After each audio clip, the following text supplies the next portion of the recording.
Alright, Chem Team, welcome back. Today's topic is going to be energy changes in chemical reactions. You will need the sheet that was provided to you by your teacher, as well as your reference table open to table I in front of you to understand this. Some background information we're going to use is all based on our energy diagrams, our potential energy diagrams, and looking at whether a reaction is either endo or exothermic. So this is all going to focus on whether or not our graph has the downward slope or the upward slope.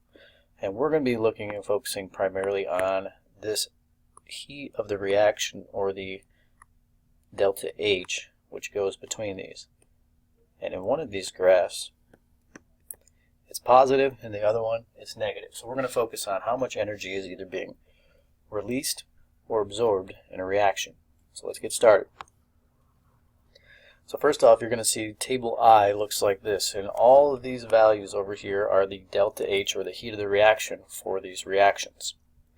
Now, not all of these are actually reactions. Some of them, if you look down towards the bottom here, have an H2O over the arrow. That's telling us that we are dissolving it into water, and all of these are ionic compounds. So these are dissociation equations, and they're showing you the energy that's either absorbed or released when we dissolve these salts and dissociate them into water.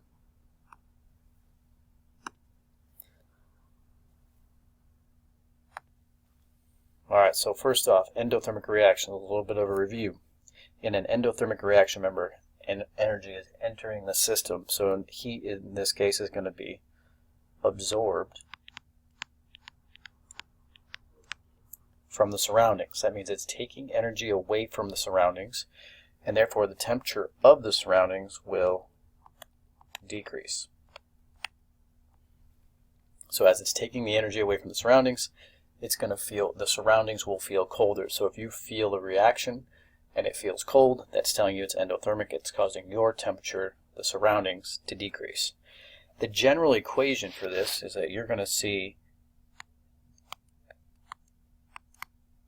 reactants forming products, but we're going to also look at where is the heat involved.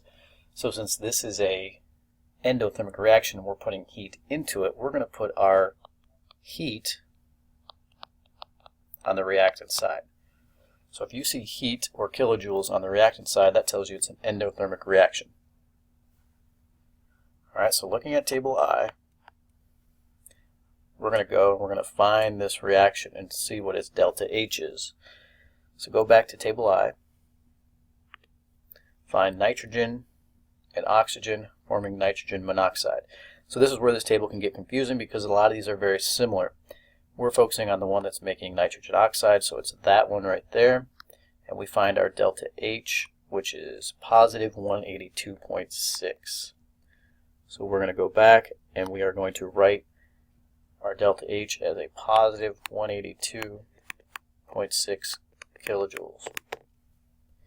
So what this tells us is that since we have a delta H, or a heat of reaction, that's positive, this is an endothermic reaction. So if we were to actually rewrite this equation, we would have nitrogen reacting with oxygen and an input of energy, heat energy, and the amount is 182.6 kilojoules, to produce 2 moles of nitrogen monoxide. Okay, so again, we got this energy over here on the reactant side telling us that we're putting it into the reaction. And so what can get tricky here? So something to focus on is that this is for 2 moles of nitrogen monoxide.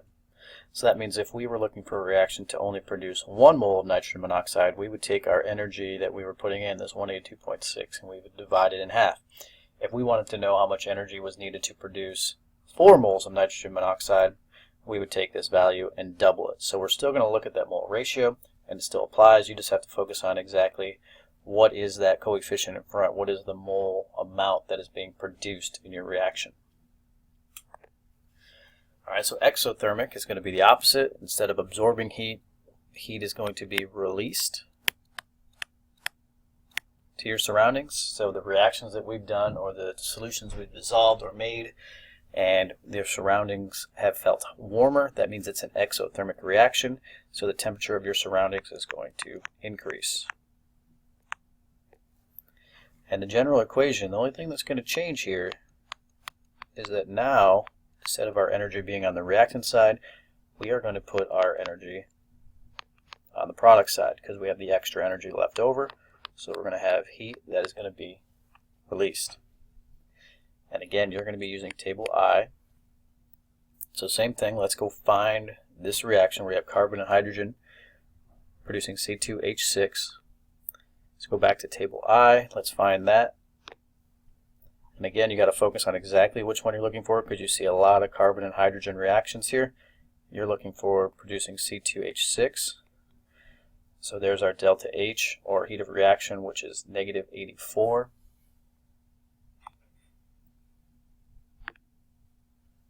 So negative 84 kilojoules. And that makes sense. We have a negative delta H because this is an exothermic reaction. So if we were going to rewrite this, we would have 2 moles of carbon, 3 moles of hydrogen, produce 1 mole of C2H6, plus 84 kilojoules of heat. Notice when we write in the equation, this is not going to be a negative value when we put it into our chemical equation down here. It's actually going to be a positive. The negative is just telling us that it is on the product side. It's the energy that is being left over in our reaction. Okay, so after this in your notes, you have 5 questions over using table I or about using table I. Attempt all 5 and bring any questions to class.